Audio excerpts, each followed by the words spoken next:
Olá, amigo, amiga, empreendedor e empreendedora. Meu nome é Marcos Cardoso e eu estou aqui para te ajudar a se transformar no empreendedor profissional. Nesse vídeo a gente vai discutir o assunto que é matador para todas as empresas, o verdadeiro assassino de CNPJ, que é a falta de gestão financeira. Não importa se você é uma empresa pequena, média ou grande, se você não tiver uma gestão financeira coerente, a sua empresa vai sofrer até fechar. Para você ter uma ideia, hoje no Brasil, a cada 10 empresas, 6 sobrevivem nos primeiros 5 anos. Porém, quando a gente estende isso para 10 anos, a taxa de mortalidade de CNPJ sobe para 99,92% de morte. Significa que a cada 1.000 empresas, 8 sobrevivem. E o principal motivo de morte desses CNPJs é a falta de gestão financeira, endividamento e etc. Então pega papel e caneta, anota tudo que eu vou te ensinar para você não virar essa estatística.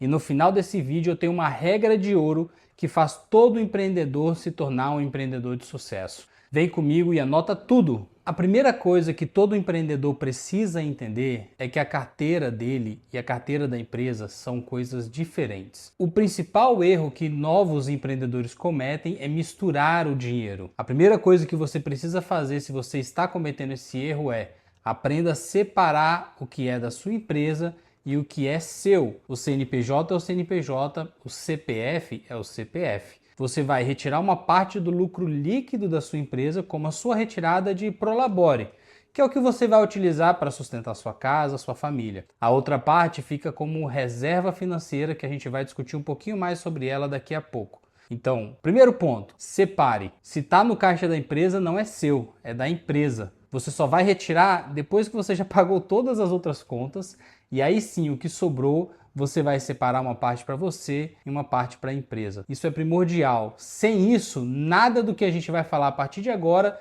se aplica a você porque você simplesmente não vai conseguir fazer. É importante que a empresa tenha o seu controle financeiro específico e a sua casa você gerencia da forma que você quiser. Mas a empresa precisa ter o seu próprio controle. E agora vamos para os próximos pontos. Mas primeiro, resolva esse. Todo empreendedor precisa de alguma maneira se tornar um cientista matemático. Como assim? Tudo que entra e tudo que sai da sua empresa precisa estar...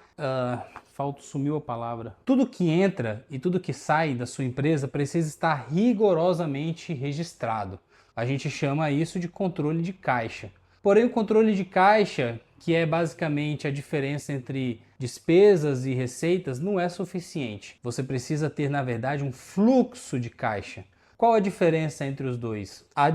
O controle de caixa ele é um footprint, ele é uma fotografia de tudo que entrou, de tudo que saiu e o que sobrou. O fluxo de caixa adiciona uma variável que é o tempo. Quando entrou, quando saiu e principalmente quando sairá novamente, em uma projeção do que ainda vai entrar. Assim você consegue ver na linha do tempo como que está a saúde financeira do seu negócio. Como que geralmente eu faço? Eu crio uma planilha, onde nessa planilha as colunas são dias ou semanas, depende de como você segmenta os seus pagamentos e as suas receitas. Em cima eu tenho todas as entradas de receita, por exemplo, a venda de algum produto, a execução de algum serviço. E embaixo eu tenho todas as despesas. As despesas, elas precisam ser separadas entre despesas fixas, que é aquela que todo mês, rigorosamente, e não importa o quanto você vender ou como vai ser a performance, você precisa arcar com elas. Essas despesas como aluguel, conta de luz, telefone, água, salário dos funcionários, os impostos, tudo isso é fixo, não muda, você tem que pagar mês a mês. Essa despesa fixa você precisa sempre tentar manter ela o menor possível, porque é onde está o risco do seu negócio. A despesa variável é em função da sua execução de trabalho. Então, um material que gasta mais quando vende mais, gasta menos quando vende menos, ou então um gasto com alimentação porque o funcionário precisou trabalhar um horário que não era planejado. Isso são despesas variáveis. Em cima dessas despesas variáveis, você precisa ficar de olho para não entornar dinheiro fora. Porém, o que é mais importante aqui? O mais importante é que tudo isso esteja registrado para que você saiba exatamente com o que você está gastando o seu dinheiro e quanto que está entrando. Você precisa garantir que o que está entrando é maior do que o que está saindo. Se isso não acontecer, a sua empresa está em débito. Você está trabalhando para pagar os outros e para você não está sobrando nada. E a tendência é você cair no endividamento, falir e etc. Então, qual é o ponto importante aqui? Tenha nas suas mãos uma planilha ou um caderno no que for mais fácil para você. Você precisa registrar tudo que entra, tudo que sai, quando que sai e uma perspectiva do que vai entrar baseado no que já entrou no passado. Assim você consegue entender, por exemplo, se na próxima semana você vai ou não conseguir pagar aquele fornecedor que você comprou o produto há 15 dias atrás. Será que esse produto está vendendo? Se não está vendendo, você já tem que ligar para o fornecedor e entender como é que você vai fazer para pagar esse produto se ele não está vendendo, não é mesmo? Então, o fluxo de caixa é o coração do seu negócio, é onde você sabe se a sua empresa está saudável ou não. Mas ele só funciona se você anotar absolutamente tudo que entra e tudo que sai, quando entrou e quando saiu. Isso é primordial. Sem isso, você não vai conseguir ter perspectiva da saúde do seu negócio. Agora que você já entendeu que o caixa da sua empresa não é a sua carteira e que a sua empresa já tem tudo registrado e que já está ali na folha do papel ou na tela do computador, as entradas, as saídas, e você já sabe quanto que está sobrando no final, está na hora de tirar a sua parte desse dinheiro. Normalmente, aqui também os novos empreendedores cometem um erro terrível, que é retirar o lucro inteiro da empresa. Qual é o problema de você fazer isso? O problema de você fazer isso é que se no próximo mês a coisa não for tão boa e você precisar de suprir alguma coisa, você vai precisar tirar literalmente do seu bolso, porque o dinheiro que era da empresa foi para você. O que é a prática melhor de mercado? Você, dado que você já tem o seu lucro líquido dentro da sua empresa, você vai tirar 50%. 50% vai para o seu Prolabore, que é o que você vai retirar como proprietário da empresa, e 50% vai ficar na própria empresa. Esse 50% vai servir para você fazer investimentos na própria empresa e também vai servir para ser a sua reserva de emergência. Se no mês ou outro a coisa não for tão bem, você não vai tirar do seu bolso, você não vai tirar do pão da sua casa para reinvestir na empresa. A empresa tem uma reserva onde ela vai conseguir suprir isso, tá? Então, como que você retira o seu dinheiro da sua empresa? Pagou todas as contas fixas, variáveis e impostos, né? Você tem o seu lucro líquido. Esse lucro líquido da sua empresa, metade é seu, metade fica com a própria empresa, para que ela possa se autossustentar e para que em meses mais difíceis ela tenha como se autofinanciar, tá? Isso é extremamente importante também, porque muitas vezes o empreendedor ele consome esse lucro e pensa assim comigo, empresa que não cresce é uma empresa que fecha. Toda empresa precisa crescer. E para você crescer uma empresa, você precisa investir nela. Ela não dificilmente vai crescer sem nenhum tipo de investimento, seja de tempo, esforço ou dinheiro. Algum investimento você precisa fazer.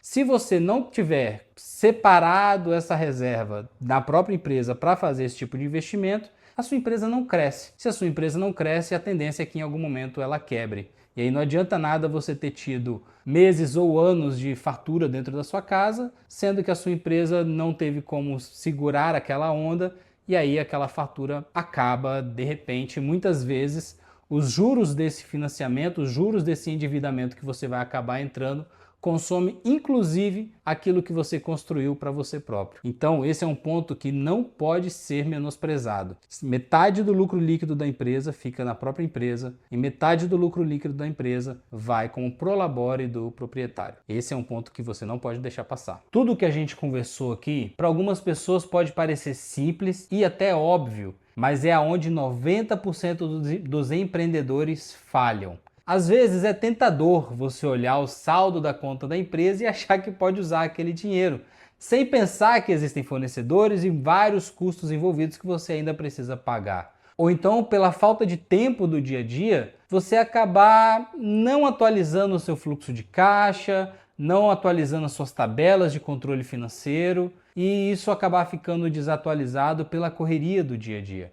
O problema é que toda vez que você deixa isso para trás, a sua vida de empreendedor se torna um caos. Você começa a apagar incêndio todos os dias. Isso é algo que você não pode deixar para trás. Gerencie financeiramente a sua empresa com rotina, uma vez por semana, 3 vezes por semana, uma vez por dia, a quantidade de vezes que forem necessárias para que você mantenha sob controle tudo que entra e tudo que sai do seu negócio. E quando você for olhar para o lucro da sua empresa, reserve uma parte para os investimentos e para a reserva de emergência. Lembra da reserva de emergência? Pois é nela que mora a chave de ouro dos grandes empreendedores. Os grandes empreendedores, primeiro, reservam esse dinheiro e segundo, eles sabem aplicar esse dinheiro. Esse dinheiro ele não serve só para tampar o buraco de um mês ou outro difícil. Esse dinheiro serve para você investir na sua própria empresa. E um grande empreendedor tem um mindset que é o seguinte: tudo que é investido dentro da minha empresa precisa, antes do investimento, ter muito claro de onde essa receita vai vir. Então tudo que você investe tem que retornar de alguma forma. E antes de você investir esse dinheiro, essa receita ela tem que ser clara e objetiva. Tem que estar muito visível na sua mente como que esse investimento vai te trazer mais receita. Caso contrário, esse investimento sequer precisa ser realizado. A sua empresa, ela existe para dar lucro. E tudo que você faz na sua empresa é para aumentar o lucro. Então, todo investimento que você precisar fazer, todo investimento que você quiser fazer, precisa ser direcionado para o aumento de lucro dentro do seu próprio negócio. Parece bobeira, mas não é. Por exemplo, se você tem na sua mente que você quer reformar a sua loja, tudo bem, é um investimento grande, mas qual linha de receita necessariamente essa reforma vai trazer? Isso realmente vai trazer novos clientes para você? Isso vai fazer com que clientes retornem para a sua loja e venham cada vez mais, se sintam confortáveis? Pode ser que sim, pode ser que não. É uma premissa, é uma hipótese, na verdade. É uma hipótese. Essa hipótese precisa ser validada antes do investimento pesado acontecer. Então, ao invés de você reformar a loja para ver se vem novos clientes, você dá uma melhoradinha. Você dá uma ajustada aqui, uma ajustada ali para verificar se realmente melhora o fluxo de clientes. Melhorou o fluxo de clientes, aí você vai reformando e medindo, reformando e medindo, reformando e medindo, até chegar num ponto em que a sua loja está numa situação que atrai a quantidade de clientes que você precisa, ou até mesmo a partir dali pode ser que em vez de atrair afaste, porque pode dar uma sensação muito de premium, de caro e etc. Então tenha sempre essa mentalidade de testador e R pequeno, lembrando sempre que todo investimento realizado na sua empresa precisa voltar no formato de receita. Por isso é investimento. Caso contrário, é só dinheiro jogado fora. Você não está investindo em nada, certo? Então fica atento com isso. Eu tenho certeza que esse vídeo contribuiu para o seu crescimento, para o seu conhecimento como um empreendedor. E se você aplicar essas dicas que eu dei aqui, com certeza vai virar muitos ponteiros para cima dentro do seu negócio. O nosso próximo vídeo é sobre vendas. Agora que você já sabe administrar o seu negócio, agora que você já sabe administrar o dinheiro que entra, tá na hora de ganhar mais. Então clica no sininho, se inscreve nesse canal. Ele é novo, mas ainda tenho muito conteúdo para compartilhar com vocês. E clica aqui no gostei, se você gostou desse vídeo, porque aí você diz para o YouTube que esse conteúdo é relevante e a gente ajuda outros milhares de empreendedores ao redor do Brasil a aumentarem a chance de sucesso do seu negócio. Eu sou Marcos Cardoso e obrigado pela sua atenção.